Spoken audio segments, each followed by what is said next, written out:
जय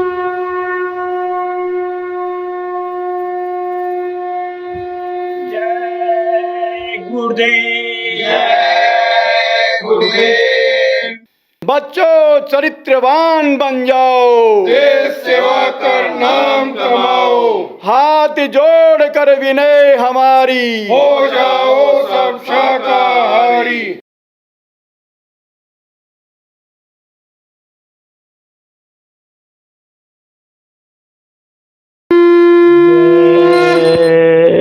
गुरुदेव। सकल कामना त्याग कर, करूं तुम्हीं से प्यार। मुख मोड़ूं अब जगत से, जिसमें नहीं कछु सार।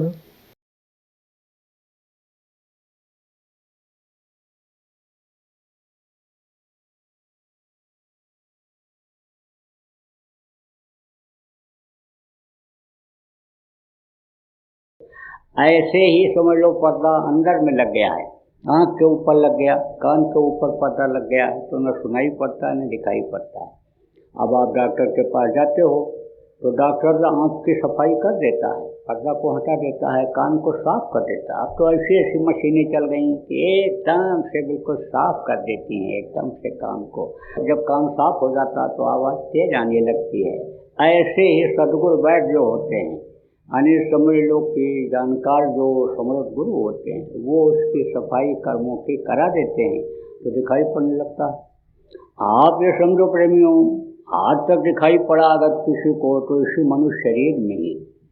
मनुष्य शरीर छोड़ने के बाद न तो भगवान किसी को दिखाई पड़ा न तो दिखाई पड़ेंगे, न तो देवी देवताओं का दर्शन किसी को हुआ और न होगा। इसीलिए तो ये मनुष्य शरीर कीमती है, यह अनमोल है, इसकी कोई कीमत नहीं है। देवता इसके लिए 24 घंटे प्रभु से प्रार्थना करते रहते हैं कि मुझको थोड़े समय के लिए भी अगर मनुष्य शरीर मिल जाता तो हम अपना काम बना लेते। दया करो दया करो दया करो, बाहर निकालो। यानी बच्चा भी माँ के पेट में चिल्लाता रहता है, जल्दी बनाओ जल्दी तैयार करो, क्योंकि माँ के पेट में सब दिखाई पड़ता है। आवाज़ भी उस प्रभु की सुनाई पड़ती है, उसकी शरीर से जो रोशनी निकलती है वो भी उसको दिखाई पड़ता है। वो दर्शन करता है उनका, कभी कभी दर्शन भी हो जाता है, कभी कभी यानी समझो कि रोशनी में ही खुश हो जाता है। आप देखो, आजमाइश करके देख लो, छोटा बच्चा है 2-4 दिन का 5 दिन का, और उसके सामने 1000 वाट का बल्ब ऐसे जला के लगा दो तो उसको देखता रहेगा। आप 100 वाट के बल्ब को देख नहीं सकते हो, कहोगे चकाचौंध हो गई आँखें, अंधेरा हो गया आँखों के सामने, लेकिन वो देखता रहता है। तो वो प्रभु को देखता रहता है। पिछले जन्म में कहाँ थे, कहीं आप भी रहे होगे, चाहे स्वर्ग ही वैकुंठ में रहे हो। कोई छिड़े मृत्यु लोक के तो पाप करता है, नट जाता है, पूरी करता है, स्वर्ग वैकुंठ में जाता है। लेकिन वो पूरी जब ख़त्म हो जाता है तो मृतलोक में आना पड़ता है, तो समझो कि कहीं जरूर रहे हो। तो पिछले जन्म का भी बच्चा देखता है कि हम कहाँ थे, कीड़ा थे, मकोड़ा थे, सांप थे, गोचर थे, बिच्छू थे, तब प्रार्थना करता है बाहर निकालो जल्दी करो। लेकिन 9 महीने से पहले निकल नहीं सकता है। 9 महीने में ये सब अंग तैयार होते हैं। और किसी का बच्चा लूला पैदा हो जाता है, लंगड़ा अंधा पैदा हो जाता है, कोई बुद्धिहीन पैदा हो जाता है, तो उसके लिए बच्चियों आज बता देता हूँ, जो देखो संयम और नियम से रहती हैं और जो पूजा पाठ भगवान को याद करती रहती हैं, सुमिरन ध्यान भजन जो करती रहती हैं, विचार भावनाएं अच्छी होती हैं, हिंसा हत्या नहीं करती हैं, सेवा भाव जिनके अंदर रहता है, सच्चाई जिनके अंदर रहती है, उनके बच्चे अच्छे से बन करके पल करके बाहर निकल आते हैं। तो 9 महीना माँ के पेट में रहे, लेकिन बाहर आए तो भूल गए और भूलते ही चले गए और रोते हुए पैदा हुए। और देखो रोना धोना अब भी लगा हुआ है, होश संभाले तब से रो रहे हैं। पैदा हुए तो रोए, दूध नहीं मिला तब रोए, आप समझो स्कूल जाना हुआ तब रोए। पढ़ाई कर लिया तो रोए, नौकरी नहीं मिल रही है, नौकरी मिल गई छूट गई तो रोए, शादी नहीं हुई तो रोए, और शादी हो गई तो रो रहे हैं। आप ये समझो, जिसके बच्चे नहीं हैं कहता एक बच्चा हो जाता, और जिसके 4 बच्चे हैं कहते ये मर जाते तो ठीक था। जीने नहीं दे रहे हैं, कोई हाथ पकड़ के खींच रहा है, कोई पैर पकड़ के खींच रहा है, कोई तो यही सोच रहा है बुढ़ा मरे तिजोरी की चाबी हमारे हाथ में आ जाए। बहू अपनी तरफ खींच रही, बेटा अपनी तरफ, पोते अपनी तरफ, मेरा तो जीना मुश्किल हो रहा है। तो प्रेमियों, ये जो दिन और रात आते हैं ये उम्र को ख़त्म कर दे रहे हैं। आप ये समझो, जो ये है घड़ी आप देखते हो और दोनों सुइयाँ एक जगह पर आकर के ऐसे जब 12 बजता है तो हाथ जोड़ देती हैं कि अब आगे हम नहीं बजेंगे। ऐसे ये ज़िंदगी आप ये समझो कि ख़त्म हो जाएगी, यह भी हाथ जोड़ देगी ज़िंदगी भी। एक एक मिनट क्या बताता है कि तुम्हारा समय निकला जा रहा है, क्योंकि यह परिवर्तनशील संसार है, यहाँ परिवर्तन बराबर होता रहता है, बदलाव होता रहता है। तो वो याद दिलाता है, जन्मदिन क्या याद दिलाता है? जन्मदिन ये याद दिलाता है कि भाई यानी समझ लो कि उम्र 1 साल की उसकी ख़त्म हो गई। एक साल पर जन्मदिन मनाते हो बच्चे का, कहते हो बच्चा 10 साल का हो गया, बढ़ रहा है, बढ़ नहीं रहा है, घट रहा है। एक साल की उम्र कम हो रही। शमशान घाट पर जाते हैं लोग, तब वहाँ थोड़ा ज्ञान होता है, थोड़ी देर के लिए दुनिया को भूलते हैं। कहते भाई दुकान बंद करो, दफ्तर से छुट्टी ले लो, चलो मिट्टी जलाने जाना है, जलवाने के लिए शमशान घाट पर जाना। तो वहाँ बैठ करके बहुत अच्छी अच्छी बात करते हैं। क्या गया बेचारे के साथ, सब कुछ यहीं छूट गया। नंगा रह करके, भूखा रह करके धन कमाया, मकान बनाया, बाल बच्चों को पढ़ाया लिखाया, रोजी रोजगार में लगाया, लेकिन कोई चीज़ साथ नहीं गई। दूसरा कहता है भाई, ऐसे ही अपने लोगों को भी सब कुछ छोड़ करके जाना पड़ेगा। घर पर आने के बाद सब भूल जाते हैं, फिर वही है हत्या। एक घर है तो 4 घर हो जाए, 10 बीघा ज़मीन है 50 बीघा हो जाए, एक दुकान है 4 दुकान हो जाए, कैसे भी हो जाए, बेईमानी करके ले आओ, झूठ बोल के ले लो, मिलावट करके कमा लो, कैसे भी हो जाए। यहाँ आकर के फिर ऐसे हो जाता है समाज में। सत्संग में ज्ञान की बातें लोग सुनते हैं, कहते बहुत अच्छा रहा, बहुत अच्छी बात बताए, लेकिन जो बताया जाता है उसको अमल नहीं करते हैं, तो दुख कैसे दूर होगा? दुखों का तो यह संसार हो गया। देखो प्रेमियों, यह सबको मालूम है कि कोई चीज़ साथ गई नहीं किसी के, ये बाहरी आंखों से देखने वाली चीज़ें सब यहीं रह गई। लेकिन यह भूल जाता है कि हमको भी ऐसे ही अन्य सब छोड़ के जाना पड़ेगा। इसको आज याद करने की ज़रूरत है। मौत को जो सच है उसको तो बोल रहा है, उसको याद करो कि मौत आनी है। अब जब वो याद रहेगा तो एक और जो सत्य है, सर्व सत्य है, कौन सत्य है? प्रभु सत्य है, उसको याद करोगे। गुरु देखो किसी धोखा नहीं देते हैं, जो समर्थ होते हैं उनको याद करोगे। तो गुरु गोविंद दो खड़े काके लागू पाए, बलिहारी गुरु आपने जिन गोविंद देव बताए। गोविंद से प्रभु से वही मिलाते हैं, उन पर जब विश्वास हो जाएगा, उनको याद करते रहोगे तो प्रभु मिल जाएगा। और प्रभु जब मिल जाएगा तो प्रभु की ही बनाई हुई ये सारी चीज़ें हैं। फिर आपको पापी पेट के लिए कोई गलती गुनाह करने की जरूरत रहेगी नहीं रहेगी। फिर तो जो इच्छा कीनी मन माही, हर प्रताप कर दुर्लभ नहीं, जिस चीज़ की इच्छा करोगे वो इच्छा पूरी हो जाएगी। तो देखो मोटी मोटी बात बताऊंगा, ये दुख तकलीफ ये क्यों हुआ? ये हुआ खान पान की गड़बड़ी से। कुछ तो यानी समझो मन ने माना नहीं और खिलाता चला गया तो नियम गया टूट। नियम क्या कहता है? खूब भूख लगे तब खाओ। 2 सांस ये चलते हैं नाक से, एक निकलता है एक खींचता है। तो जब दाहिने नाक का श्वास ये यानी अंदर से जब निकले, अपान वायु जब अंदर से निकले दाहिने श्वास, तब खाना चाहिए। नहीं तो शुगर के मरीज को तो हमेशा भूख लगा रहता है। तो जब भूख लगे तब खाओ और कम खाओ। कम खाओगे तो बीमारी नहीं आएगी। जब ज़्यादा खा लेते हो, मन को जो चीज़ भा जाता है, अच्छा लग जाता है, उसको खा लेते हो, तब ऑपरेशन तक की नौबत आ जाती है। और एक बार ऑपरेशन करा लिया, कोई गारंटी नहीं है कि दोबारा फिर न कराना पड़े। फिर जाओगे तो फिर ऑपरेशन के लिए तो दरवाज़ा ही खुल जाएगा इस शरीर का। तो आप ये समझ लो कि ऑपरेशन से बचने के लिए, बीमारियों से बचने के लिए कम खाओ और जो मनुष्य का भोजन है वो खाओ। मनुष्य का भोजन क्या है? शाकाहारी, साग सब्जी, दूध घी मलाई। किसी भी पशु पक्षी या मनुष्य का मांस खाने का अधिकारी आदमी नहीं है, इंसान नहीं है। और जब खा लेता है तो ये खून बेमेल हो जाता है, उससे भी बीमारियां पैदा हो जाती हैं। आजकल ये जो नई नई बीमारियां आ रही हैं, उनका मुख्य कारण यही है, मांसाहार।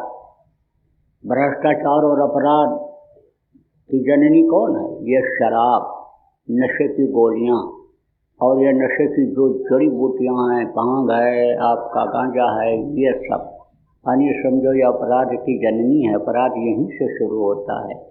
तो इनसे दूर रहना चाहिए। मिलावट खून में न हो, ऐसा आचरण आप लोगों को करना चाहिए। तो कहने का मतलब यह है कि शाकाहारी रहो और ऐसे नशे का सेवन मत करो कि जिससे बुद्धि खराब हो जाए। आप ये समझो प्रेमियों कि मेहनत और ईमानदारी की कमाई फलती है। मेहनत और ईमानदारी की कमाई जब करोगे तो लक्ष्मी की, धन की कमी नहीं होने पाएगी। और गलत जगह पर जब वो जाने लग जाती हैं, कमा करके लाते हो, तब यानी समझ लो कि निर्धन हो जाते हो। बहुत आता है लेकिन पता नहीं चलता है कहाँ चला गया। कहते हैं ना, बरकत नहीं होती है, बड़ी परेशानी है, आय हत्या लगी रहती है, कहीं न कहीं तो है यानी समझो कि कुछ न कुछ बिगड़ा ही दिखाई पड़ता। नींद नहीं आती लोगों को, ठीक से भोजन का स्वाद नहीं ले पाते हैं। मन कहीं रहे, खाते चले जाओ, पूछो किसी से ठीक कैसा रहा, कह देगा ठीक रहा। नमक मिर्ची कैसी रही, खुशबू क्या खीर में आती रही, नहीं बता पाएगा, क्योंकि सोच कुछ रहा है, कल कुछ रहा है। बम्बई और बड़े बड़े शहरों में तो ऐसे ऐसे हाथ हिला देते हैं, ऐसे कर देते हैं। एक आदमी जा रहा था, हमने देखा, पूछा, गाड़ी में हम जा रहे थे, स्कूटर से ऐसे ऐसे करता, ऐसे जा रहा। तो हमने कहा कि ये क्या कर रहा है? तो वो बैठे थे हमारे बगल में ही, वहीं पास में, बहुत पहले की बात है। तो उन्होंने कहा कि ये कोई चीज़ खरीद रहा है या बेच रहा है या मना कर रहा है, नहीं देंगे या नहीं लेंगे, ऐसा ये सोच रहा है। ऐसे आदमी सोचता रहता है, सुलझाने की कोशिश करता है और सुलझता नहीं है। गृहस्थी आज तक किसी की सुलझी नहीं सुलझी। कारण क्या है? सुलझाना जानता नहीं है और सुलझाने की जैसे जैसे कोशिश करता है उलझता चला जाता है। और जैसे मकड़ी अपने सुख के लिए जाला बुनती है कि हम सुखी रहेंगे, इसमें रहेंगे, लेकिन बाहर नहीं निकल पाती है, ऐसे गृहस्थी में फंस जाता है। तो गृहस्थी में रहो भी, लेकिन नहीं के बराबर भी रहो। जैसे राजा जनक रहते थे, राज चलाते थे, राजा थे, सब कुछ करते थे, लेकिन विदेही कहलाए, ऊपर निकल जाते थे, जीवात्मा निकाल देते थे। शरीर तो यही रहता था, जीवात्मा ऊपरी लोकों में घूमा करती थी, भ्रमण करती रहती थी। ऐसे ही आज भी हो सकता है, रहो इसी में, लेकिन इसमें फंसो नहीं। वो तरीका आपको बताऊंगा। देखो, फंसोगे कैसे नहीं हो, फंसते कैसे हो, आपको बताता हूँ। कटोरे में आप शहद रख दो तो एक मक्खी आती है, कटोरे के ऊपर बैठ करके शहद को खा करके उड़ करके चली जाती है। और दूसरी मक्खी आती है, कटोरे में कूद पड़ती है, शहद तो खूब खाती है, लेकिन उसके पंख फंस जाते हैं, निकल नहीं पाती है। तो गृहस्थ आश्रम में ही रहो, लेकिन फंसो नहीं उसमें। 22 घंटा शरीर के लिए काम करो, 2 घंटा अपने आत्मा के लिए काम कर लो। इसके लिए मनुष्य शरीर आपने मांगा था, इसके लिए मनुष्य शरीर मिला है, क्योंकि बार बार ये मनुष्य शरीर आपको मिलने वाला नहीं है। और अब की बार अगर चूक गए तो यही जीवात्मा जो आपके अंदर है, कीड़ा मकोड़ा सांप गोजर बिच्छू के शरीर में डाली जाएगी। बड़ी तकलीफ हो, उसमें भी तकलीफ हो। आप समझो जन्मते वक्त कीड़े मकोड़ों को, पशु पक्षियों के बच्चों को भी तकलीफ होती है, और आदमी का बच्चा भी रोता है, क्योंकि माँ के पेट में बड़ा कोमल जगह रहती है, मुलायम, और बाहर जब निकलता है तो ये ठंडी हवा, गर्म हवा इस कदर बदन में लगती है तो मालूम पड़ता है कोई सुई चुभो रहा हो। तो आप समझो प्रेमियों कि जन्मते वक्त और मरते वक्त भी हड्डी हड्डी चटकती है, बड़ी तकलीफ होती है। तो जन्मना और मरना पड़ेगा, तो क्यों ऐसा करना पड़े, इसी जन्म में आप निकल चलो। देखो कांटों में गुलाब खिल जाता है, कीचड़ में कमल निकल आता है। तो हम ये नहीं कहते गृहस्थी छोड़ दो, बच्चों को छोड़ दो, लेकिन इसमें रहना सीख जाओ। तो जैसे आपको बताया, कम खाओ गम खाओ, जो बात बर्दाश्त कर लो। लेकिन कभी कभी ऐसी भी बातें सामने आ जाती हैं कि कहते हैं बर्दाश्त नहीं होता है, बर्दाश्त नहीं होता है। तो जब न बर्दाश्त हो तब उस समय पर ऊपर से कपड़ा डालना और आंख बंद कर लेना और कान में लगा लेना उंगली। कोई भी नाराज हो, चाहे सास नाराज हो और चाहे सास से बहू नाराज हो, चाहे भाई से भाई नाराज हो, चाहे बेटा से बाप, बाप से बेटा, कोई भी नाराज हो और ऐसी बात बोलने लग जाए कि जो बर्दाश्त न हो, तो उस समय पर कान में उंगली लगाओ और आंख बंद कर लो, भजन करने के लिए बैठ जाओ। जो पुराने लोग हो, आपको भजन करना मालूम है, जो जिनको नहीं मालूम बता दूंगा, उससे आपका संकट टलेगा।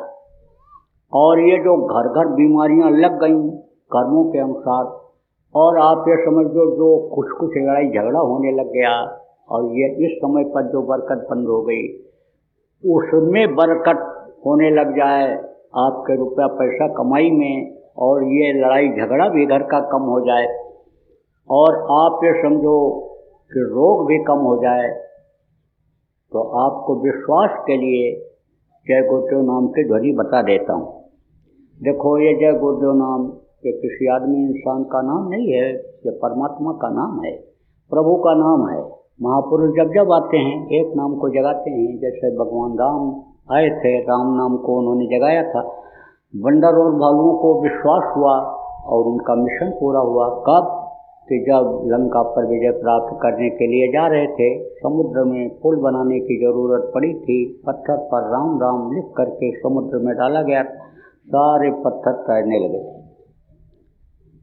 विश्वास हुआ उनको, अब पुल बन गया तो एक चढ़ाई की उसको मार करके चले आए, दोनों का काम हो गया था। ऐसे ही मिशन की पूर्ति भी होती है और लोगों को उससे विश्वास भी हो जाता है, फायदा होने लगता है लोगों को। आप समझो जब कलयुग आया, कबीर साहब आए, सतसाहब नाम जगाया, अंदर में गुरु के जलवा को जब देखा नानक जी ने, वह गुरु वह गुरु वह गुरु, वारे मेरे गुरु क्या जलवा है आपका। तो वह गुरु में ताकत आ गई। राधा स्वामी आए, जिनको शिवदयाल जी महाराज कहते हैं, राधा स्वामी नाम जगाए। ऐसे गुरु महाराज ने जय गुरुदेव नाम जगाया। तो जगाया तो बड़ा विरोध हुआ, क्योंकि जगत भगत सो बह रहे, चारों युग परमान, पलटू नहा भोगता साथ देख कर स्वान।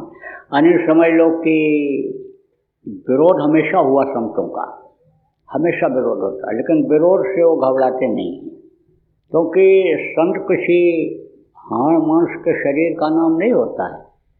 समर्थ गुरु, सच्चा गुरु कोई हाड़ मांस के शरीर का नाम नहीं होता है। ताकत होती है, अंदर से वो दी जाती है कि जाओ ये काम तुम करो, और जब तक हुक्म होगा वो काम करेंगे। उसके बाद वो चार्ज दूसरे को दे करके और फिर चले जाते हैं। कुछ ऐसे भी हुए कि जब उन्होंने देखा कि अब बहुत ज़्यादा हमारी उम्र हो गई, अब तो हमको खाली बस समय पास करना है, हाथ पैर काम नहीं करता है, तब उन्होंने उसी समय घोषणा कर दिया। तो अब आप ये समझो, कुछ तो ऐसे हुए चलते समय बताए कि ये संभाल करेंगे, तो वो बता देते हैं, दूसरे को दे देते हैं। वो पावर होती है, वो शक्ति होती है। तो आप ये समझो कि गुरु महाराज के अंदर शक्ति थी, पावर थी, उस प्रभु का हुक्म था उनको काम करने का। जब तक हुक्म था तब तक उन्होंने काम किया, तो उनका कोई भले बैल विरोध करता रहा हो लेकिन रोक नहीं पाया उनके काम को, आगे बढ़ते अपने चले गए। कहते हैं लेक लेक कायर चलें, लेक चलें कपूत, लेक छाड़ तीनों चलें, शायर सिंह सपूत सपूत थे। वो सच्चे बेटा थे किसके? उस प्रभु के। और जब प्रभु को आप भूल जाते हो तो जैसे पिता को कोई भूल जाए, कोई पूछे तुम किसके बेटा हो तो बता पाओगे? नहीं बता पाओगे। दूसरे के आगे हाथ फैलाओगे, कहोगे आप मेरे माई बाप हो। जो दूसरा जिससे मांगते हो वो भी किसी से मांगता रहता है, तो समझो कि आप भिखारी के बेटा बन जाते हो।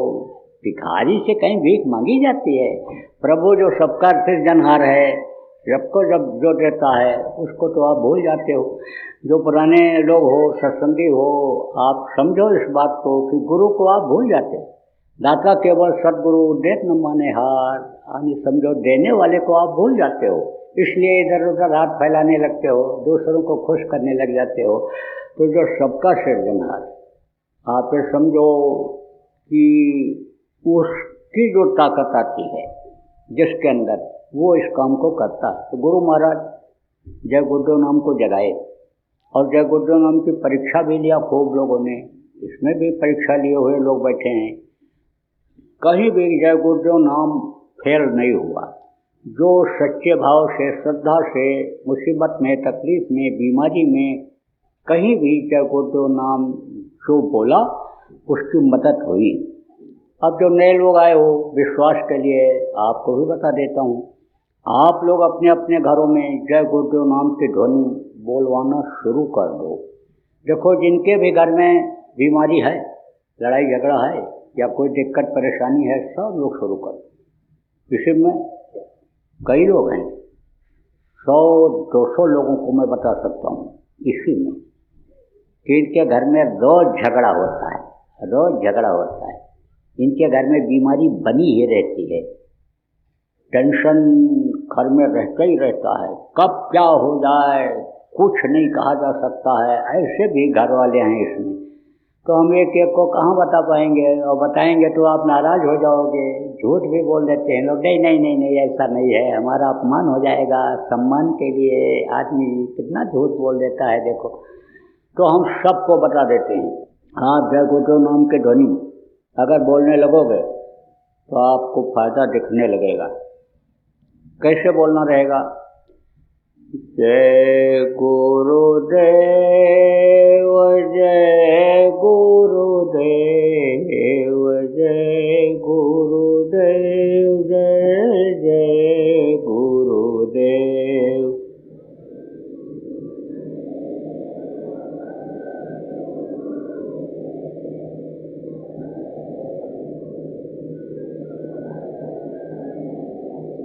अब जो लोग शाकाहारी रह करके आने समझ लोग की बोलेंगे, नशा त्याग करके जो बोलेंगे उनको ज़्यादा फायदा होगा। आप श्रद्धा भाव से बोलोगे आपको भी होगा। परिवार में कुछ ऐसे भी लोग होते हैं कि जो बिगड़ जाते हैं, किसी का पति बिगड़ गया हो या किसी की पत्नी बिगड़ गई हो या लड़का बिगड़ गया हो, रास्ते से अलग जा रहा हो, कुल खानदान से अलग जा रहा हो, लेकिन जुड़ा है आपसे, रोटी खिलाते हो, पानी पिलाते हो, गलती करता है, जेल में बंद हो जाता है, छुड़ाते हो, तो आपसे जुड़ा हुआ है, उसको भी समझा के बैठाओ तो उसको भी सद्बुद्धि आ जाएगी। जो गलती किया कर्मों का पता लगा है, और जब जय गुरुदेव नाम बोलेगा, ध्वनि बोलेगा, तो वो इसी एक एक शब्द से उसके कर्म कटेंगे और एक दिन सद्बुद्धि उसको आ जाएगी, अच्छा बन जाएगा। अंगुलमाल और वाल्मीकि जैसे डाकू अगर सुधर सकते हैं तो क्या आपका बच्चा नहीं सुधर सकता है? लेकिन जब उपाय करोगे तब, कहते हैं युक्ति से मुक्ति मिलती है, तो जब युक्ति करोगे तब काम बनेगा। तो ये जय गुरुदेव नाम प्रभु का है, भगवान का नाम है, जीता जागता नाम है, जगाया हुआ नाम है। कैसे जगाते हैं ये भी बता दें आपको। आप कहाँ से जुड़े हुए हो उस प्रभु से? कैसे जुड़े हो? बहुत पतले तार के द्वारा। आप न उस तार को देख सकते हो, न प्रभु को देख सकते हो, न अपने को जान सकते हो मैं कौन हूँ। कौन चला रहा है इस शरीर को, तो वो जीवात्मा परमात्मा की अंश बहुत छोटी है। आप ये समझो जिस रास्ते डाली जाती है उसी रास्ते से निकलती है। तभी तो कहा गया दुनिया की कोई चीज़ उस रास्ते से ले नहीं जा सकते जीवात्मा के साथ में। तो वो जीवात्मा भी पतले तार से जुड़ी हुई है। और यह नाम भी संत जोड़ देते हैं प्रभु से। तो जब उस नाम से उस समय पर उसको पुकारते हैं तो देखता है, और देखता है तो मदद करता है। जैसे कोई छोटा बच्चा है, परिवार वाले आप जा रहे हो, उसको ठोकर लग गई तो आपको बुलाएगा पापा, तो पापा नाम से वो आपको जानता है, और वो आवाज़ लगाएगा तो उसकी तरफ देखोगे ये मेरे बेटे की आवाज़ है। तो बेटे तो सब उस प्रभु के हैं, सकल जीव मम उपजाया सब पर मोर बराबर दाया। कोई कहीं से भी आवाज़ लगाएगा उस नाम से तो वो मददगार हो जाएगा, पुकार सुन लेगा जय गुरुदेव नाम से। तो यह तो है वर्णात्मक नाम। वर्णात्मक नाम किसको कहते हैं? तो मुँह से लिया जाता है, या मायक नाम होता है। मायक नाम किसको कहते हैं? जो इस माया के लोक में आते हैं। आप ये समझो वो मायक होते हैं। माँ के पेट में जो पलते बनते हैं, बाहर निकलते हैं, वो आते हैं। वो यानी अवतारिक शक्तियाँ जो आईं, उन्होंने जो नाम को लोगों की रक्षा के लिए जगाया, वो मायक नाम रहा। और एक है निर्मायक नाम, जो शब्द वेदी नाम है, तो वो है 5 नाम। जब से यह सृष्टि बनी है तब से यह नाम रहा है। जब तक ये दुनिया संसार रहेगा, सृष्टि रहेगी, तब तक ये समझ लो कि जब तक ये 33 करोड़ दुर्गा, 10 करोड़ शंभुज रहेंगे, जब तक ये शिव, ब्रह्मा, विष्णु और आद्या, इन तीनों की माँ, ये जब तक रहेंगे, आप ये समझो तब तक यह नाम रहेगा। तो यह है 5 नाम। यह ध्वन्यात्मक नाम कहा जाता है, यह निर्मायक नाम है। यही नाम गोस्वामी जी महाराज ने कहा था, कलयुग केवल नाम आधारा, और सुमिर सुमिर न उतरे पारा।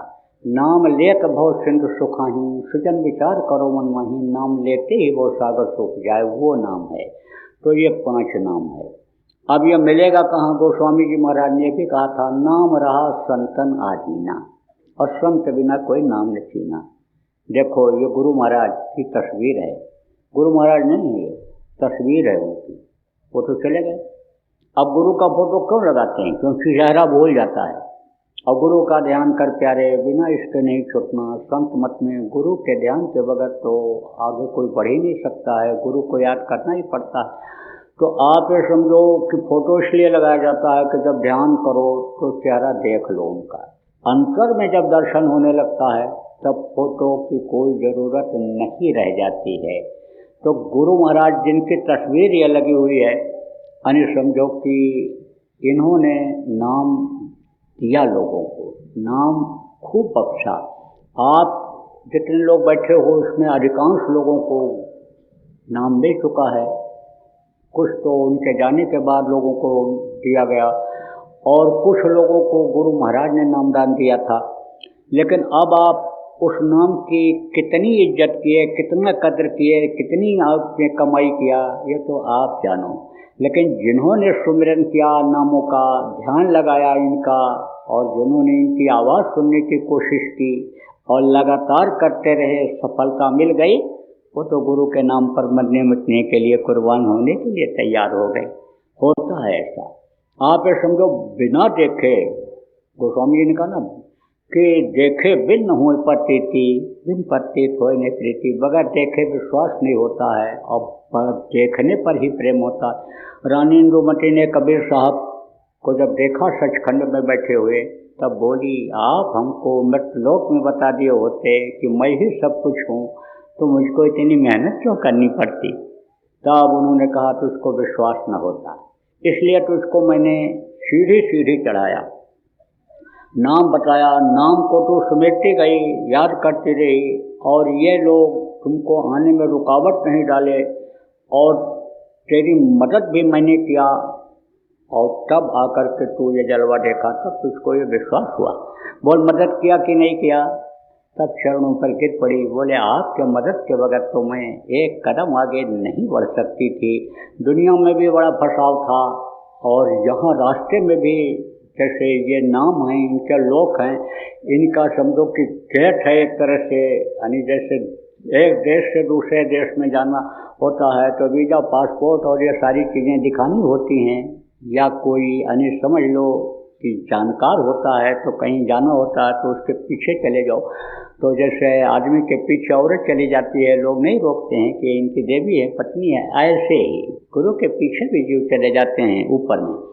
तो आप फिर हम लोग कहा कि आपने मेरे ऊपर दया किया, लेकिन आपके एक वचन को मैं याद रखी हमेशा कि गुरु माथे पर राखिए।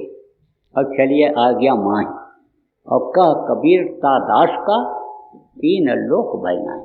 गुरु को अगर मस्तक पर सवार रख लो, हमेशा गुरु को याद करते रहो, गुरु के बताए रास्ते पर चलते रहो, उनके वचनों पर विश्वास कर लो, तो कहीं भी किसी भी लोक में कोई भी भय नहीं है। तो प्रेमियों, जब देख लोगे गुरु के रूप को अंतर में, तब आपको विश्वास हो जाएगा। तो जो नामदानी हो, उनके लिए गुरु महाराज जाने से पहले मेरे लिए बोल करके गए थे कि ये नए लोगों को तो नामदान देंगे और पुराने की करेंगे संभाल, ये कहा था गुरु महाराज। तो आपके संभाल की बात ये कह रहा हूँ, एक बार आप गुरु को अंतर में देख लो, दर्शन कर लो, उनसे प्रेम हो जाएगा। बराबर उनको याद करते रहोगे तो बराबर आपके ऊपर वो दया बरसाते रहेंगे।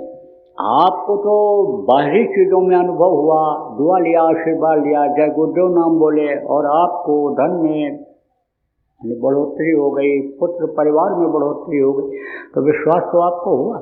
लेकिन आप कभी कभी जैसे नदी में झकोला आ जाता है, जैसे तूफान आ जाता है रास्ते में चलते चलते, ऐसे ये जो दुनिया का तूफान आ जाता है, उसमें आप गुरु का हाथ छोड़ देते हो, गुरु की उंगली छोड़ देते हो। लेकिन गुरु जब अंतर में आपका हाथ पकड़ लेंगे तब फिर नहीं छोड़ेंगे। लेकिन जब अंतर में उनका दर्शन होगा, उनसे प्रार्थना करोगे कि अब बाँह मेरी कहो आप, अब बाँह गए की लाज रखो आप, तब अनि समझो कि बात आपकी बनेगी।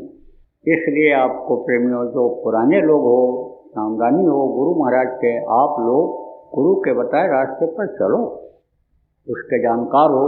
तो देखो कि एक समय पर एक ही आदमी को गुरुओं ने अधिकार दिया है नामदान देने का। जैसे देखो कबीर साहब के बहुत शिष्य थे, लेकिन उन्होंने नानक जी को अधिकार दिया और नानक जी के ये 10 गुरु हुए। फिर वो उधर आपके यानी गए थे दक्षिण भारत में, तो उन्होंने रतनराव जी महाराज को अधिकार दिया, फिर उन्होंने श्यामराव जी को दिया। कहने का मतलब यह है कि एक ही को देते हैं। देखो यानी शिवदयाल जी महाराज, उन्होंने राधा स्वामी मठ को चलाया, आपने विष्णुदयाल जी महाराज को नामदान दिया, फिर उन्होंने एक ही को दिया। शिष्य इनके बहुत थे, फिर उन्होंने गोरेलाल जी महाराज को अधिकार दिया। गोरेलाल जी महाराज ने आप समझो गुरु महाराज को अधिकार दिया, उनके भी बहुत शिष्य थे। और गुरु महाराज ने, आप इसमें लोग बैठे हो, कुछ लोग वहाँ मौजूद भी थे, गुरु महाराज ने जब मुझ ना चीज़ के लिए आदेश दे दिया, तो नामदान तो एक ही के मुँह से सुनना पड़ता है। इसीलिए सब जगह नामदान देता हूँ, कहीं भी जाता हूँ नामदान देता हूँ। आप ये समझो विदेशों में भी गया, 15-16 देशों में गया, थोड़े ही लोग कमरे में बैठे, वहाँ भी नामदान दे देता हूँ। क्यों दे देता हूँ? एक तो गुरु के आदेश का पालन करता हूँ, दूसरा इस वक्त पर प्रेमियों, अगर कोई घर से निकले, कोई गारंटी नहीं है कि 2 घंटे के बाद ठीक ठाक वापस आ जाएगा। किसी के ज़िंदगी का कोई भरोसा नहीं। अल्पमृत्यु नहीं कौनो पीरा, अल्पमृत्यु होती ही नहीं थी। वही आपका अवध है, यहाँ समय पूरा करने के बाद सब लोग जाते थे। कोई कोड़ी अपाहिज लोला लंगड़ा होता ही नहीं था, सब सुंदर सब बिरु शरीरा, अल्पमृत्यु नहीं कौनो पीरा। लेकिन अब तो समझ लो कि किसी के ज़िंदगी का कोई ठिकाना नहीं है। जय गुरुदेव। अभी आपने बाबा उमाकांत जी महाराज के सत्संग को सुना। बाबा जी अन्य किसी से चंदा न लेकर अपने प्रेमियों के सहयोग से देश विदेश में तमाम जनहित के काम करते हुए सभी तरह की तकलीफ़ों को दूर करने व प्रभु के मिलने का उपाय बताते हैं। आप इस जीवन के इस बचे हुए समय में समय निकालकर बाबा जी से जरूर मिलिएगा। आपके सुझाव के लिए व्हाट्सएप नंबर 9575600700। जय गुरुदेव, जय गुरुदेव।